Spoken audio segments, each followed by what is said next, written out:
आज माझं अर्धं रक्त वाया गेलं. सकाळपासून रात्रीपर्यंत काय काय घडलं हे बघाच. हाय सगळ्यांना, आज खूप दिवसाने मी स्वतःसाठी मस्त असा चहा बनवला आणि त्या चहाबरोबरच माझ्या सकाळची परफेक्ट सुरुवात झाली. चहा पिल्यावर एक वेगळीच एनर्जी येते ना. मग काय, सकाळची सगळी कामं पटापट आटपून घेतली आणि अचानक कुठून तरी घरात एक मच्छर आला. का आला, कशासाठी आला, काही कळेना. मग ठरवलं आज याचा एन्काउंटर करायचाच आहे. दूध गरम करायला ठेवलं आणि इकडे चालू होता TV आणि बॅकग्राऊंडला सुरू होतं मच्छर मिशन. मग मम्मीला मदत म्हणून कांदे कापायला घेतले, पण काय सांगू, त्या कांद्याने इतकं रडवलं की वाटलं आयुष्याचा सगळ्या दुःखाचा हिशोब आजच वसूल करतोय की काय.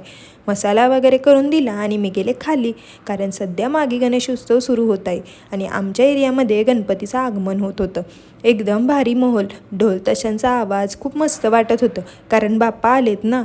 नंतर घरी परत आले, थोडा रिलॅक्स म्हणून फेस पॅक लावला आणि असा गेला आजचा पूर्ण दिवस. भेटूया नेक्स्ट ब्लॉगमध्ये, तोपर्यंत बाय.